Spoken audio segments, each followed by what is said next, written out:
I'm Elaine Weiss. I'm the author of Spell Freedom, the underground schools that built the civil rights movement that just published last month. Yes, thank you for agreeing to be part of this project. And the book is incredibly fascinating. And I would love for you to begin by telling us how you came to this topic and how you did your research. Sure. My previous book was called The Woman's Hour, The Great Fight to Win the Vote. And that was about the women's suffrage movement in America, and especially the last phase of it, um, to ratify the 19th Amendment, which gave women the constitutional right to vote, and the 7-decade fight that preceded that. And I toured around the country speaking about this and encountered people saying, well, yes, but was the 19th Amendment, did it cover Black women? Because Black women in the South were still not able to vote. And I would explain that it wasn't the 19th Amendment that was at fault. It was the state laws in those southern states, the Jim Crow laws, that prevented and intimidated women, just as those states had intimidated and prevented Black men from voting after, for um, almost a century. Um, After the passage of the 15th Amendment pardon me, 1870. So I realized that I wanted to find out what had happened in between the 19th Amendment enactment in 1920, and then we know there's the Voting Rights Act in 1965. And in there is the 20th century, what we call the Civil Rights Movement. And I realized that one of my interests in writing narrative nonfiction is exploring our democracy and exploring how it is that we are always trying to, or hopefully always trying to improve our democracy and to expand that democracy. And sometimes we're very hypocritical about it, and sometimes we're idealistic and really do make strides. So the next quest for suffrage in the United States is the civil rights movement. And that's what led me to that. Um, in the process of exploring this, just kind of mucking around in the archives, my last book, The Woman's Hour, took place in Tennessee because that was the last state to ratify the 19th Amendment. And in doing so, I had come across the Highlander Folk School, which is based in Tennessee, was and is based in Tennessee. And then I came across the story of the Citizenship Schools, and I realized this was the story I wanted to tell the story of the civil rights movement through these schools, which is a perspective that we haven't had before. And it introduces actors who we have not really encountered very much before. And I think they're really important. And I think they're fascinating to see that the movement was not just led by a few charismatic ministers. So, in terms of the research, the papers that I needed, and again, all primary sources for the most part, a lot of secondary sources too. Some great scholars, of course, have explored the civil rights movement. I was able to find the Highlander School papers in the archives of the Tennessee State Library and Archives in Nashville, in the Highlander papers themselves. The organizational papers are at the Wisconsin Historical Society in Madison. I went there. Sempitma Clark's papers and Esau Jenkins and Bernice Robinson are at the Avery Institute at the College of Charleston in Charleston, South Carolina. Um, and the Library of Congress. Emory holds some of the holds this Southern Christian Leadership Conference papers. So these were the primary repositories that I visited and I was able to do work in. I should mention that I began this project in 2019.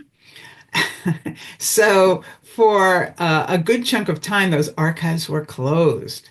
And it was only through the heroic efforts of librarians and archivists in those places who would go in on the one day of a week that they were able to and find the materials I needed and scan them or copy them and send them to me. So I owe a great deal to my very, very important and helpful librarians and archivists.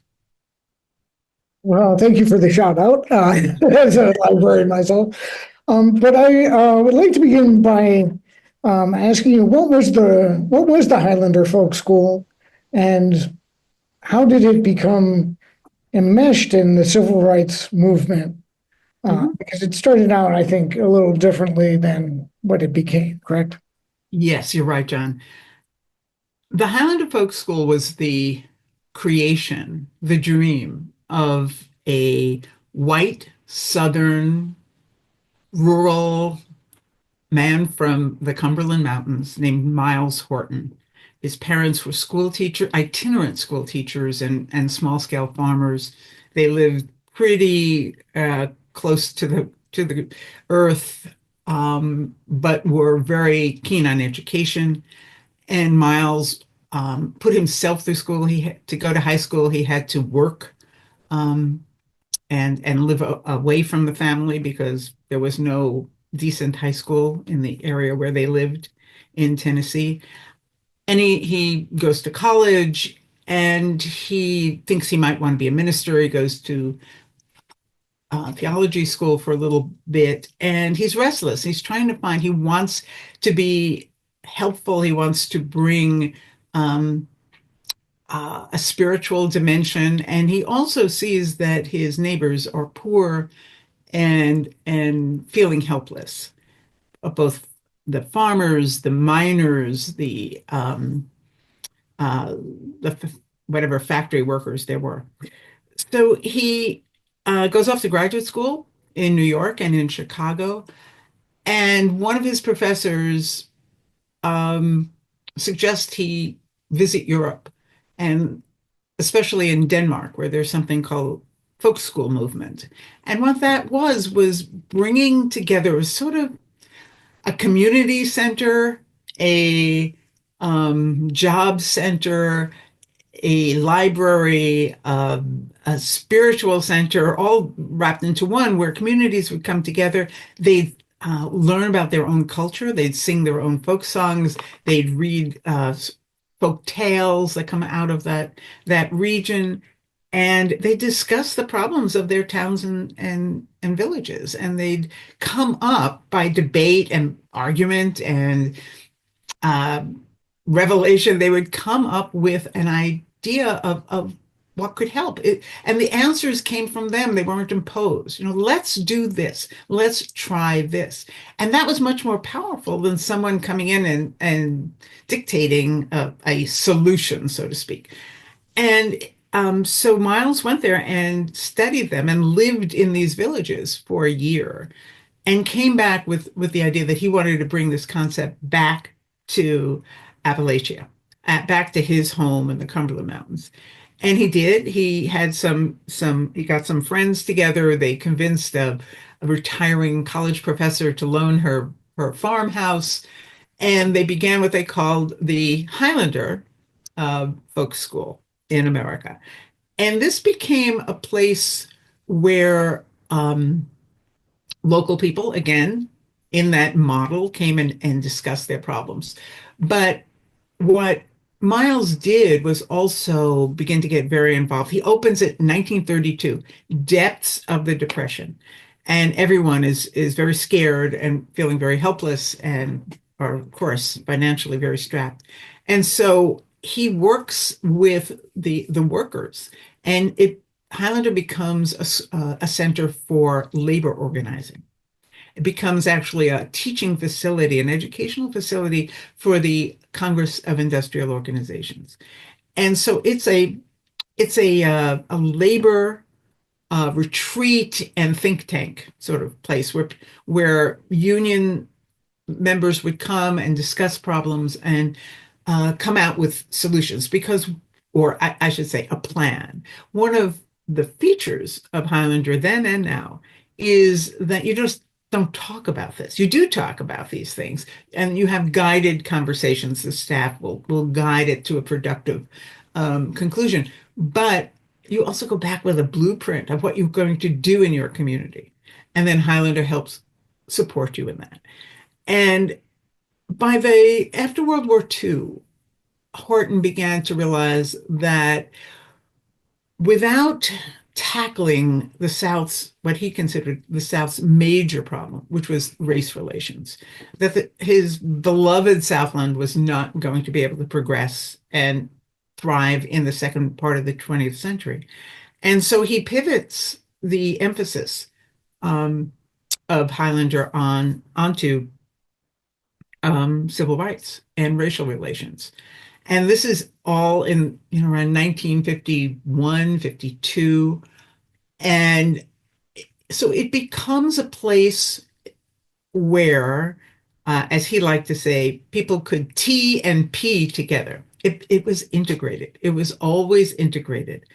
And that was astounding. It was probably the only place in the South where people, Black people and white people, could come together, live together in the dorms, eat together at the tables, work together in the kitchen, swim together in the lake, do all these forbidden things, forbidden under Jim Crow. And it became really a revelatory experience for many of the people we know as leaders of the civil rights movement who come to Highlander for a workshop and leave just, as John Lewis said, on fire. So Highlander plays this sort of in the background, but extremely important nexus for the movement, both at its beginning and all through its development. And I think it's just a fascinating role. It's a place and a philosophy and a group of people who really help facilitate the change. I think of it as a switchboard for the movement.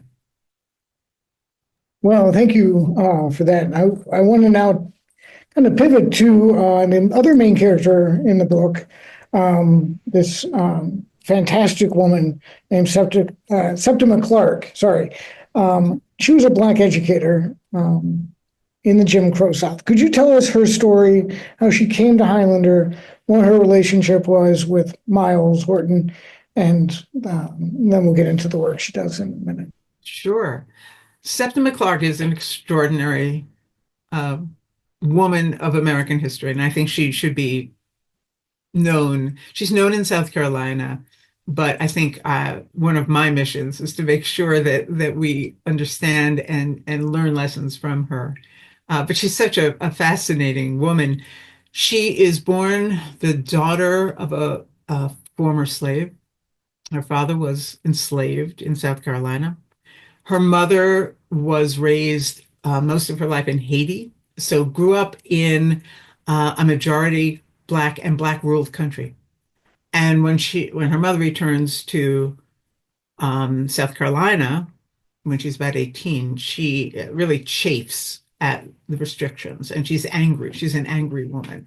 And she, even though she has had a decent education, she, of course, can't get any job except menial labor. That was part of the whole Jim Crow structural racism and structural economic oppression. And so she takes in laundry. Her mother's a washerwoman, basically, brings the laundry into the home. And Septima says she grew up, with the smell of boiling laundry in the house. Septima is a gifted student. Her parents scrape together the dollar or so every week it takes to send her to private schools when they can, because again, the segregated Black schools are not particularly well, they're terribly funded, and so they work under a great handicap to educate the children, even though there is a great spirit in the schools and the teachers are very dedicated. So Septima graduates from the premier Black high school, private school in Charleston called the Avery Institute, where her papers are now reside, which is a lovely, lovely full circle. And it was very, very emotional for me to be in the archives there, touching her papers in the place which she found a paradise and with a beautiful library. And so she graduates from Avery Institute and was clearly college material. And her teachers think she should go to one of the really fine black colleges at the time. They thought Fisk in Nashville would be a great place for her. And she realizes her family can't afford this. She says, no, no, no, I'm going to go work. I'm going to become a teacher, which I always wanted to do. uh, Black teachers could not teach even in the Black schools in the city of Charleston at the time. So the only jobs they could get in the area were in the rural districts. And so she finds a job on one of the Sea Islands called John's Island, which is not very far from the mainland, but it's a world away. It's very poor, she calls it primitive. She arrives there in 1916, and most of the adults are illiterate because of the poor education system, the underfunded system. And also, when you're a sharecropper, as a child, when your family is sharecropping, as a child, you have to go into the fields. And so there isn't a lot of time for education. But she lives in very, very difficult circumstances, but she loves the islanders. So she teaches there for several years. She then returns and teaches at Avery. And then, as you learn going through her life in the book, she has a child, she has a marriage, she's left a widow, and she teaches in Columbia, South Carolina for almost 2 decades. But during that time, she's also a very civically active woman, and she joins the NAACP when she's a young teacher on Johns Island. And I love the story of how the teachers at that time, the NAACP, which was established in 1909, so it wasn't very old at that time, was considered very radical and subversive and dangerous. And even the Black community was a little nervous about being associated with it. And so often membership was done secretly. And Septima describes walking out with her paycheck, and there would be a woman standing there who everyone would recognize, and she had an upside down umbrella, and you'd pass by and put $1. That was your membership dues in her umbrella. And that idea of the NAACP and civil rights in general being targeted as subversive, as communist, as un-American, is a theme throughout the book. And it's a theme we see being that specter being raised right now, which I find very frightening. But anyway, so Sempitma Clark is an activist. She gets involved in NAACP court cases that Thurgood Marshall is pursuing in the South. And she is chairman of the Black YWCA in Charleston. She's a very active woman. And so it's not like the Supreme Court decision in 1954 in Brown versus Board of Education changes her, but it does ignite a spark, as it did all over the South. The idea that this is a moment when the government, the Supreme Court, the highest court in the land, said separate is not equal. And everyone realized that this had implications even beyond the K through 12 public classroom. And so at that moment, she had heard about this Highlander place. And just a few weeks after that decision comes down in May of 54, she goes to Highlander for the first time.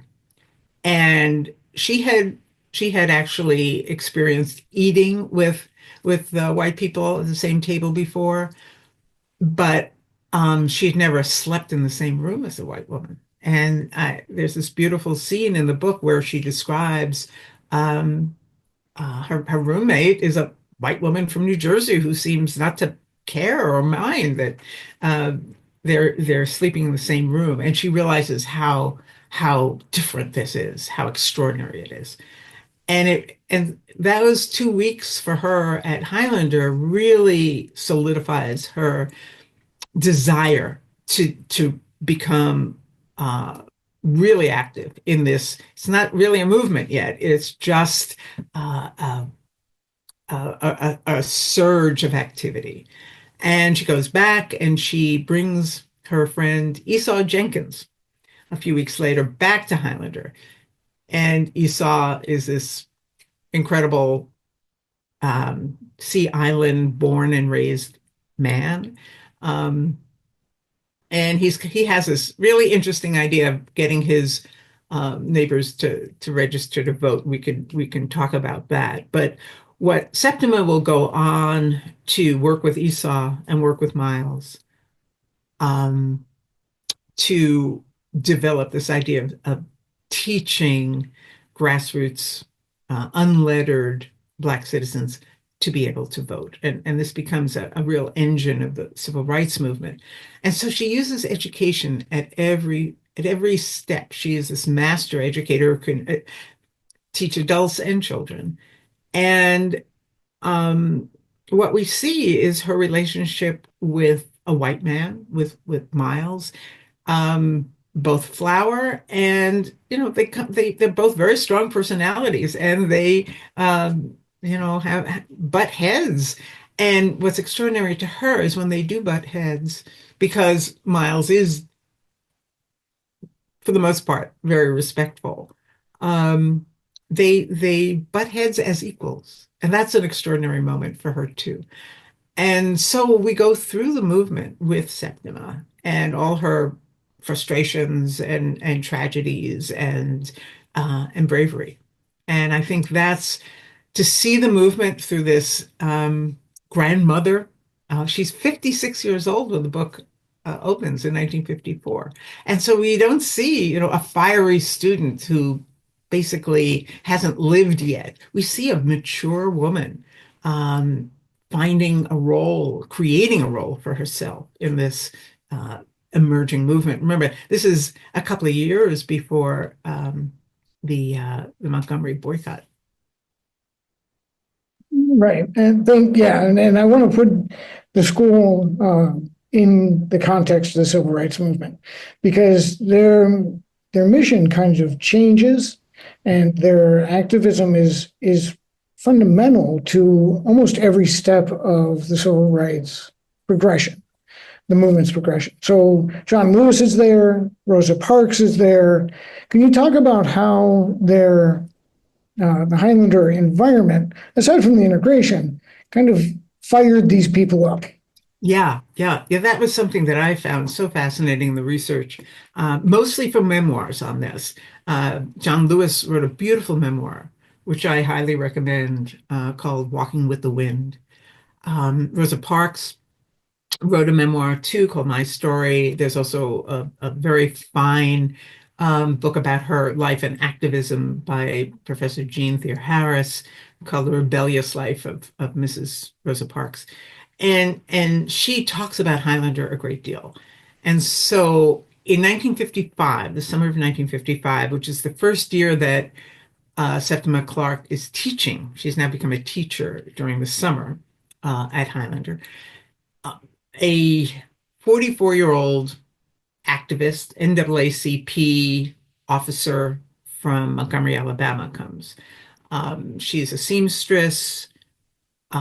She's been in the movement for years. She and her husband are sort of the hub of the movement in Montgomery, but she's very frustrated. She's very depressed that there's been very little progress. And her friends urge her to go to Highlander, that maybe she'll get a little bit of inspiration, a little bit of hope. She's very nervous when she comes to Highlander on the bus. She's Highlander is based at that time about 50 miles outside of Chattanooga in southern Tennessee, and it's perched on a plateau above a sundown town. A place where Black people were not allowed to be on the streets or the roads after sundown. So it's not a very hospitable place, though when you get to Highlander, it's a very hospitable place. But she was very nervous. Again, it's an integrated workshop that she's attending. There are Black people and white people, and she's very afraid to talk among white people. She knows the kind of violence that could be meted out. And so she actually won't speak in the workshops. She takes notes. She's clearly very, very alert and listening, but she refuses to speak. And Septima Clark goes to her dorm room and tries to draw her out and make her feel comfortable and tell her the white people are not going to report on her in Montgomery, don't worry. Um, and she finally gets her to begin speaking a bit. And then Mrs. Parks begins to enjoy her time there. And she has this lovely little vignette where she says, I really loved waking up in the morning and smelling the eggs and bacon and coffee in the kitchen and knowing that it was white people who were making the eggs for me. And because everyone took turns. So it was those moments. It was that kind of, for the first time, Rosa Parks writes in her memoirs, first time I she could see a world that was integrated, where people could live and talk honestly together. And this really, really inspires her. She's still frightened. She's frightened to go back home. She asked Septima Clark to accompany her on the bus ride, and Septima Clark does. And they keep in touch. And about this is in June and July of 1955. And in December, Rosa Parks refuses to give up her seat on the bus. And she gives Highlander full credit for strengthening her, for giving her a vision of what could be, and also a sense of, I'm not going to take this anymore. And that is her motivation. And she is devoted to Highlander from then on, and comes back frequently, um, gives reports and talks, and attends important meetings. And so Highlander, again, important part of her. This didn't make her into an activist. She was already, but it gave her a sense of agency and confidence.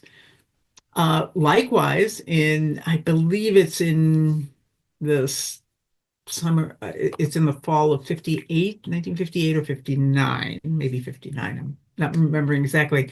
A young seminarian, 19 years old, at American Baptist College in Nashville, comes up with a group of students who he's been studying with every week in Nashville, studying nonviolent civil disobedience with Reverend James Lawson, who's a doctoral student at Vanderbilt Divinity School. And Dr. Lawson brings this group of students up, and they go to Highlander for a weekend where Miles Horton really challenges them and wants them to articulate what they're after. What is it that they want? What are they demanding? And John Lewis, again, very much like Rosa Parks and Sempitma Clark before that, sees this integrated world. And he had never eaten a meal with white people at the table before. And he's just blown away. And he's blown away by Miles Horton really challenging, uh, saying he's an ally, but also saying, well, why do you want to eat with me? Tell me why. This sort of Socratic method of probing and not letting them just spout philosophical ideas. But John Lewis is most impressed with Septima Clark on that first weekend, this 19-year-old student who sees in her the idea that she wants to work with the poor. She wants to work with the kind of families um, that John Lewis grew up in Troy, Alabama. And he sees in her the real power that a movement could have. And he's, very, again, attached, very much supporter of Highlander and Septima Clark from then on. But what we see in this, um, the young sit-in students, John Lewis would be among those in Nashville who joined the sit-in movement in early 1960. They come to Highlander to join with other students who have joined this movement, which just ran like wildfire through the South in that winter and spring. And they begin talking about forming an organization, which becomes the Student Nonviolent Coordinating Committee. And especially Miles Horton is very involved in that for pretty much all its lifetime. And so you see how the organizations we know who become the real engines of the movement are influenced and also threaded through with Highlander and its staff. So that was very interesting to me. Yeah, and it was great to see how some of these threads begin as they, spin out. But I'd like to talk about the citizenship schools, and especially what the voting, what was at stake by even trying to get Black people registered to vote, because I don't think that that's a well told story and why these schools were so revolutionary. John, you've hit upon, I think, the real core of the book, which is I was startled and pained to learn what it took, the risks that it entailed to even attempt to register. So I'll explain that first, and then we can go on to see how the citizenship schools tried to remedy this. So in the Jim Crow South, there were many, many state laws and customs that made voting uh, dangerous and almost impossible for Black citizens. Now, this was most true in the rural districts, but it was also true to some extent in the cities. There are stories about college professors who were denied the ability to vote. Again, the vote is power, and the vote is uh, participation in your government. And this was denied uh, many Black citizens over decades. So if you attempted, let's say you attempt to register to vote, you had to pass a literacy test. There was also a poll tax in many states, which was not insignificant. And often they would say, well, you have to pay a poll tax, since you were 18 years old, you weren't allowed to vote, but you still have to make up. And this was a big money for a sharecropper. So sometimes that was totally prohibitive. But if you got through that, um, you had to pass a literacy test. And these were not ordinary just literacy tests. They were designed to disenfranchise people. And some of the questions were crazy, like literally there would be a jar of beans and you had to say how many beans were in the jar. That's not a literacy test. But there was also, besides having to sign your name and read and write, you had to be able to read and interpret to the satisfaction of the registrar, who might not be able to read and write very well themselves, um, portions of the state constitution with all its jargon, with all its archaic language. And of course, whatever you said was going to be wrong. So it was a no possibility. But let's say you were willing to try, that you could write your name, that you could read this aloud, that you could in some way try to interpret it, which was a big ask right there. But you would be told either no, sorry, you failed, or come back in 2 weeks and I'll let you know if you failed. But by the time you got home, that registrar had probably called your landlord or the owner of the plantation, and they were still called plantations, where you worked, and you would lose your job, and you would lose your house or your rented shack, part of the sharecropping of your family would be evicted. Often your extended family would be evicted. You would be put on a blacklist by the white establishment, often a thing called the White Citizens Councils. Um, and there you would be denied um, your loan, the mortgage, if you owned a house, the mortgage on your truck, on your house, your credit for your farm. You couldn't get seed, you couldn't get fertilizer. If you brought your cotton to the white-owned cotton mills, gins, you would be refused. If you brought your lumber to the lumber mills, you'd be refused. Basically, it was a total economic shutdown of your life. And that's not to mention that Klan night riders would often come by, try to burn your house down. This is for attempting to register to vote. And I think it's really important that we understand what this entailed. When we talk about intimidation and barriers to voting today, we should remember this. When people say, oh, you know, it's too inconvenient, I don't want to vote, my vote doesn't count, I want them to think of this story. I want them to remember what people went through. And yet, hundreds of thousands of Black citizens were brave enough to try. So that's the kind of intimidation and violence and economic ruin that you faced. And I detail in the book some of the examples of this violence and ruin. It was called the squeeze. There was an official name for it, the squeeze, because you would squeeze people. You would threaten them.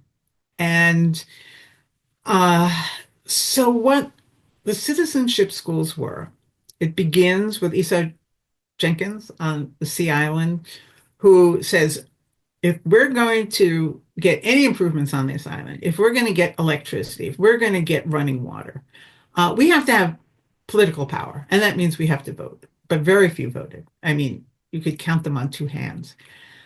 And so he begins, and mostly it was the literacy tests. And so one of his many entrepreneurial ventures was he owned a bus and he would drive workers from their home on John's Island over to the mainland. And they worked as domestics. They worked in the factories, in the shipyards. And so they had to go back and forth. And he realized he had a captive audience in the bus. And so his wife typed up the South Carolina Constitution, passed it around, and they would discuss it as they drove to and from. He couldn't teach them to read, but he could get them to memorize. And so he began taking people in small groups to the registrar and helping them to register. But he realized he needed more. They needed to be able to read, not just memorize. And so when Sempitma Clark gets him to come to Highlander with her later in that summer of 54, and then again in 55, Miles Horton sees the leadership potential of Esau Jenkins and also a way of entering the Black community in South Carolina through Esau and Sempitma.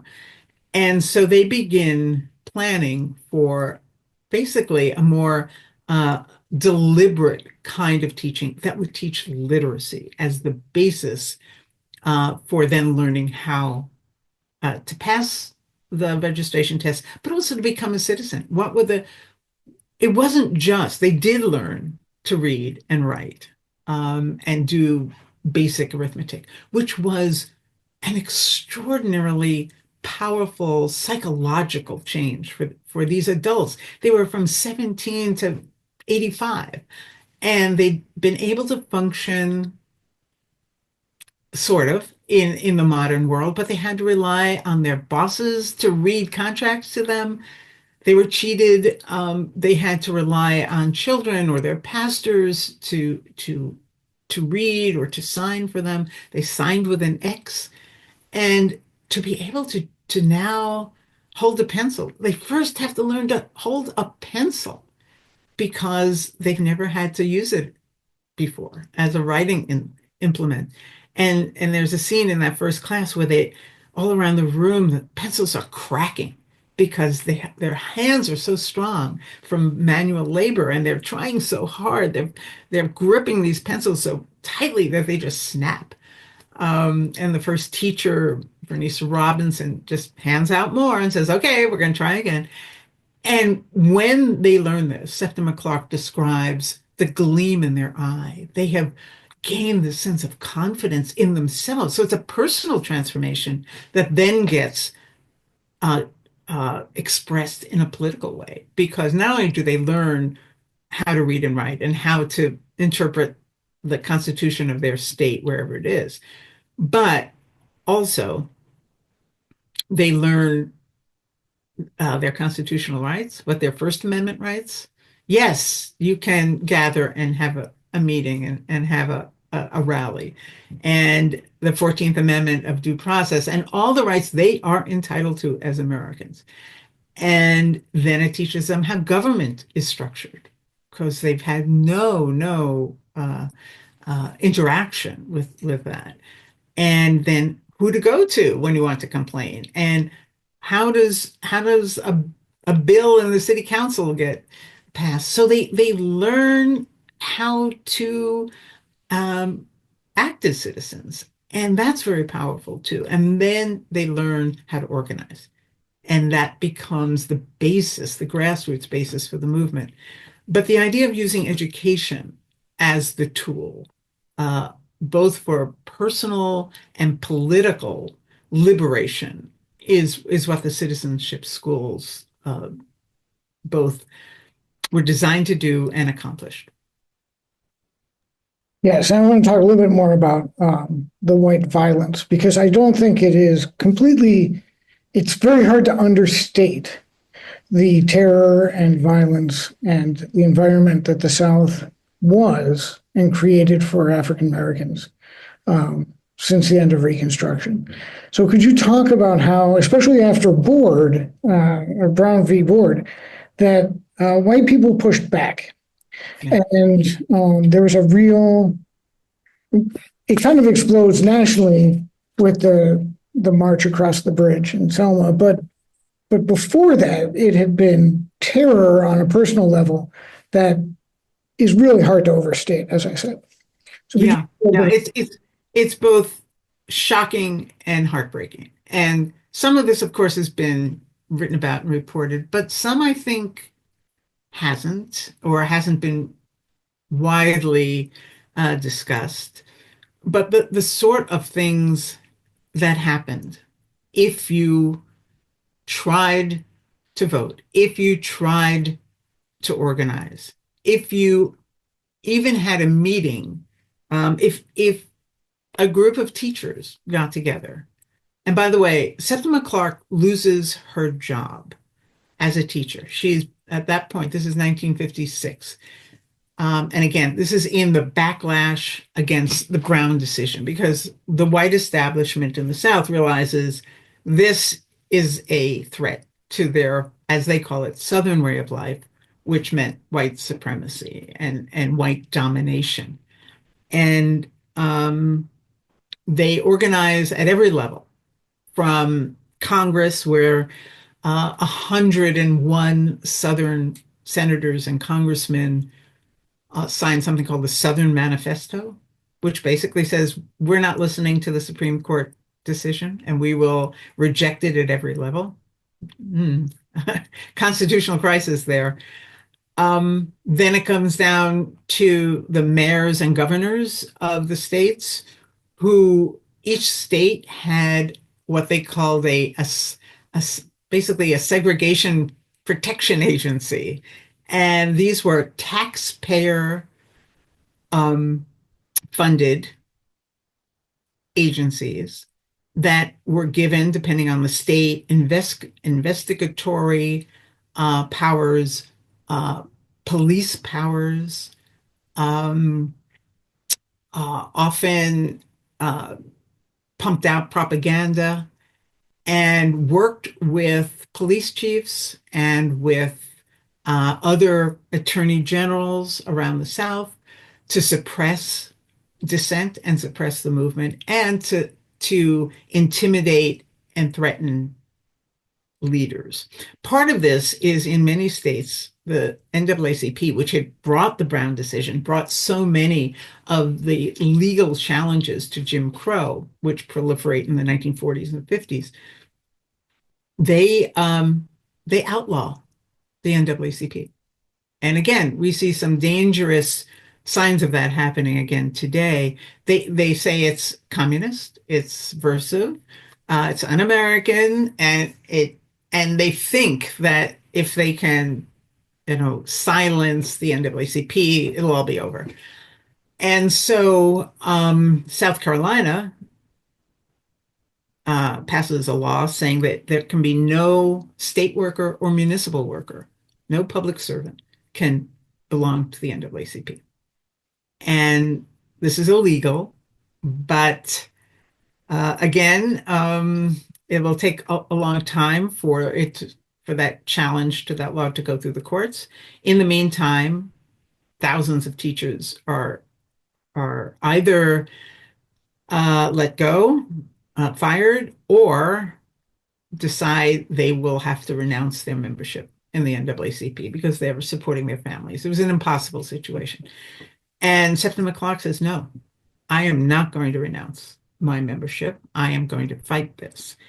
And she loses her job. She's been teaching for 40 years, and she loses her pension, which becomes a financial burden for her for the rest of her life. But she is on principle. She is not going to do that. She tries to get others to stand with her, and they're too afraid at that point. This is 1956.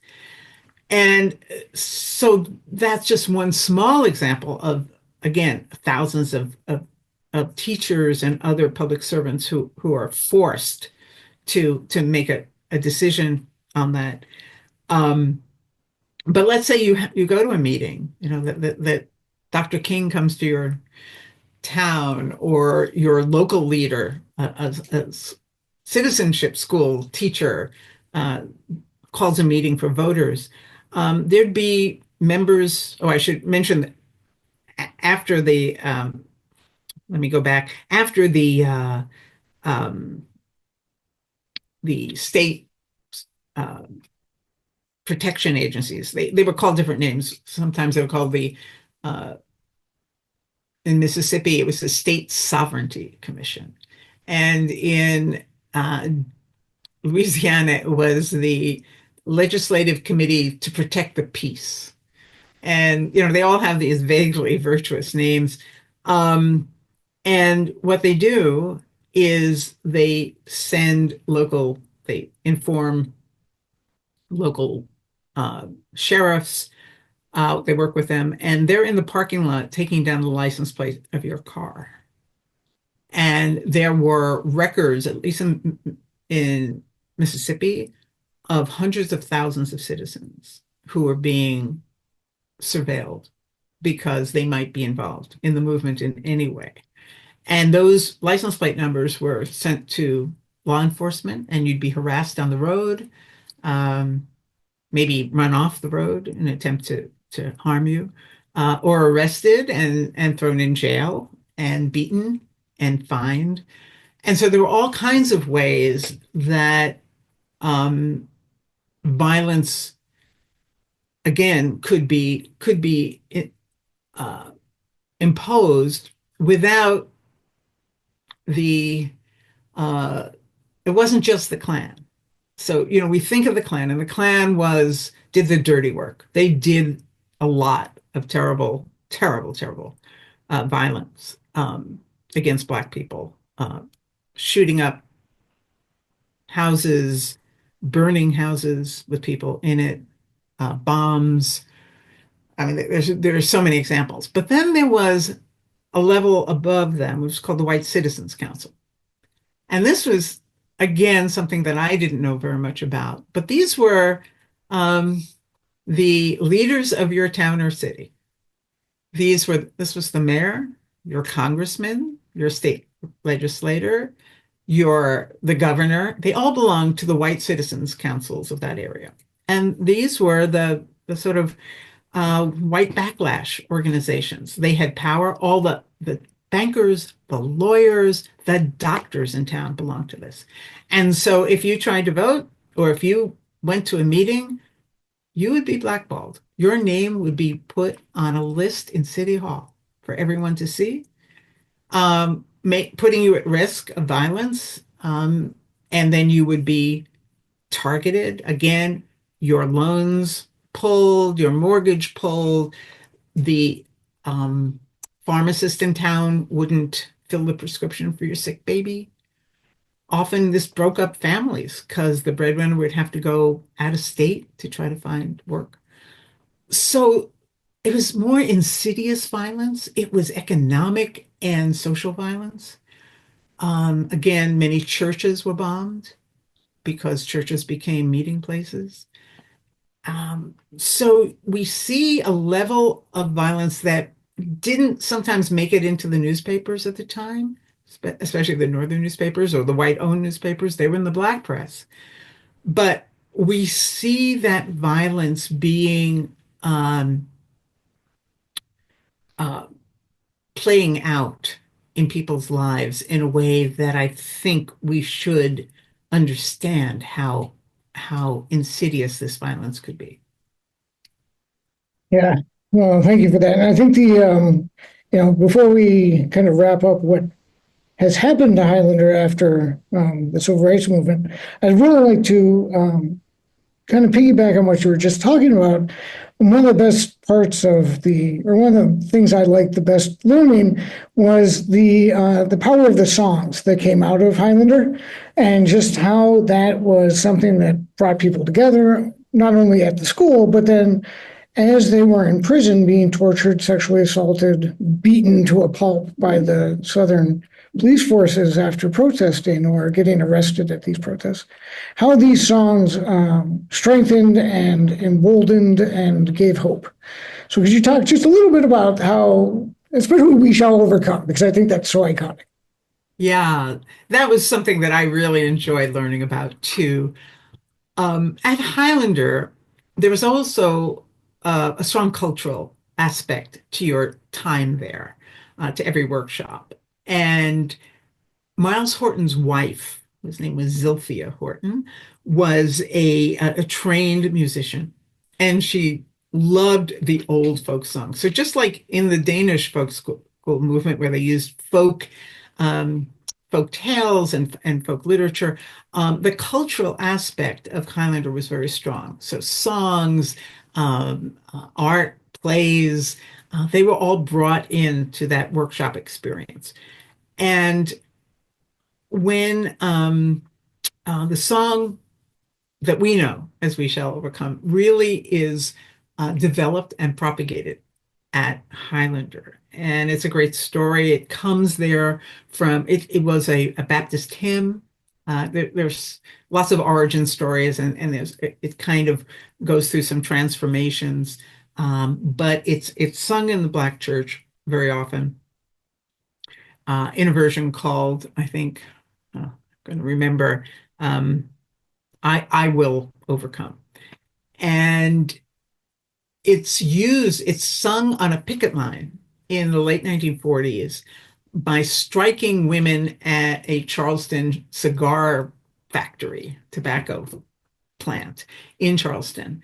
And on the picket line, at the end of every picketing day, they would sing this song, led by a very talented choir singer. And they put new words to it and everything. And they are invited to go to Highlander, which again is still working in the labor movement. And they bring the song, they sing it. And Zilphia Horton realizes this song has real power, but it's really hard to sing, and the key that they were singing and the tempo. And so she fiddles with it. And her friend Pete Seeger comes to Highlander, which he often did. They were personal friends.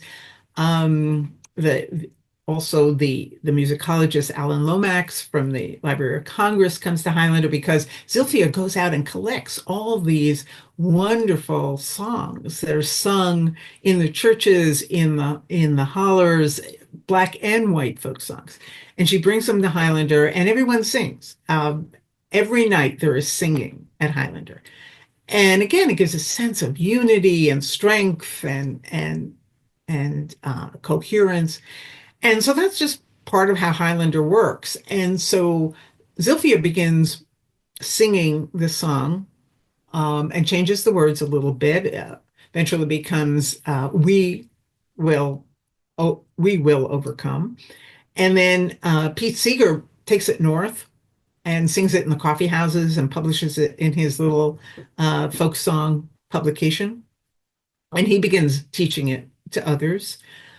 And when the first, uh, uh, you know, civil rights oriented workshops begin at Highlander, everyone learns the song and sings it. Pardon me, I'm just going to. And then when the young students who become the Student Nonviolent Coordinating Committee come to Highlander, they learn the song. By this time, Zilphia has died tragically, and a young white folk singer becomes staff folk singer named Guy Carawan, and he begins singing it at the first meetings of the movement for the sit-in students in Nashville. He then takes it to the first sort of founding meeting of SNCC. He then sings it at demonstrations, and everyone who comes to Highlander learns it. And then it's taught in the citizenship schools. And so people all around the South are learning this. And it becomes the anthem. First, it was just the anthem at Highlander, and then it becomes the anthem of the entire movement. And people take it on, and like in Albany, Georgia, there's a movement, and young students, including Bernice Johnson Reagan, take this up and form the Freedom Singers, who tour around the country and both raise money for SNCC and also awareness in the North and in the West of what the movement is like. So songs become extremely important in the movement. It's known as a singing movement, both for courage. You know, you've been put in jail, you're being tortured, you're being starved, you've been, you know, 60 days of hard labor in the infamous Parchman Penitentiary in Mississippi, or wherever you're put. And singing becomes a way of getting through it, and also hearing your neighbors who are also singing in the other cells. And there's a very poignant moment when Sempitma Clark is arrested and put in jail, and she is singing a different song at that point. She's singing Michael, Row Your Boat Ashore, and it kind of calms the others and it gets her through the night.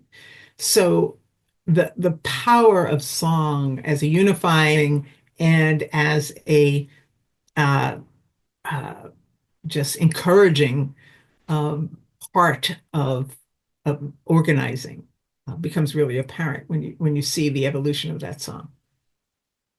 When I love too that you mentioned the book that the white police officers in the South hated hearing the song. They would try to get them to stop, and they just wouldn't, no matter what. So that was a great continuance of civil disobedience. Could you wrap us up with what happened as Highlander? It's still around today, I suppose, and it's still working as an institution. So can you give us, and also what happened to Miss Clark? Because I know she retired but didn't stop working. Right. I'll start with Mrs. Clark.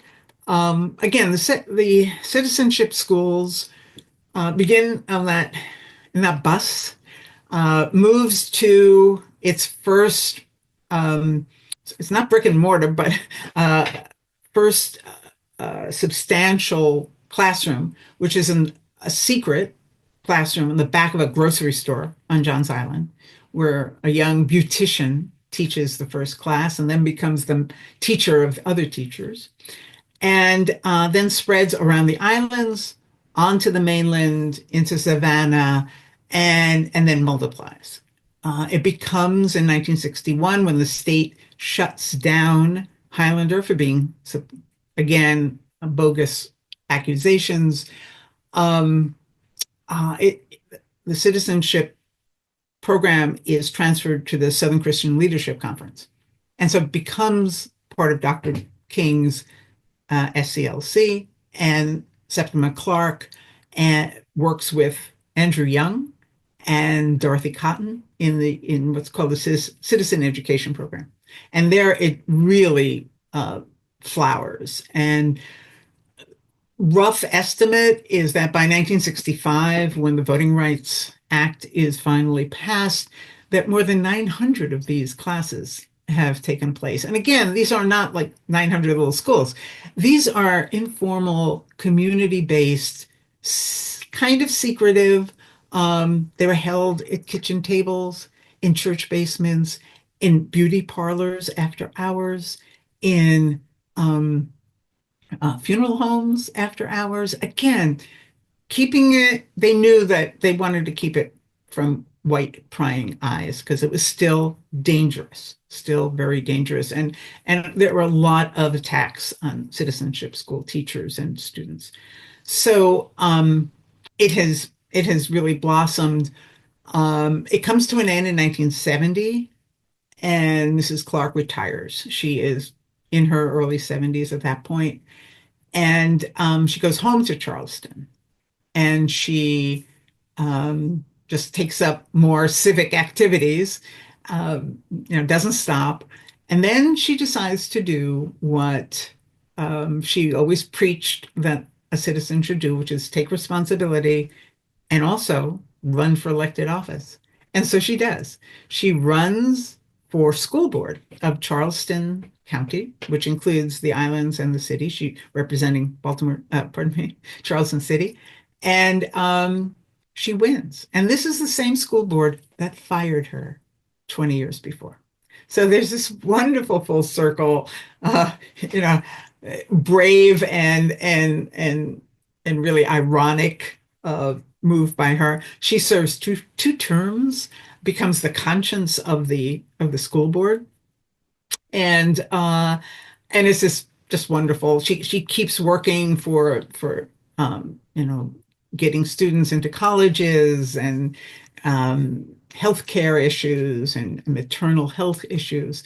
And she does die on John's Island in a healthcare community that Esau Jenkins and the Citizenship School graduates helped to establish.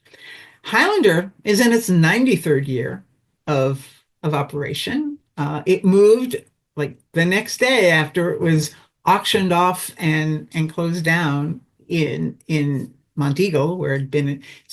It moved northeast outside of Knoxville. It was in Knoxville for almost a decade. And then it moved to permanent quarters in Newmarket, about 20 miles outside of Knoxville. Beautiful campus, and still holds workshops, trains organizers throughout the South. I'll be going there next month, and it's still doing what it needs to do. And of course, in these times, even more importantly. Well, thank you for telling the story and sharing it with us today. So thanks. I appreciate it, and hope people will be excited about reading the book. And it's also an audio book and a digital, Kindle book. So want to get that story out there and have discussions. And I'm glad to come and talk to groups about it, because I think when you hear the story and you realize where we are today, it takes on a new level of meaning. And again, important to see women taking on leadership roles, even when they weren't encouraged to, and also the idea that people do have power.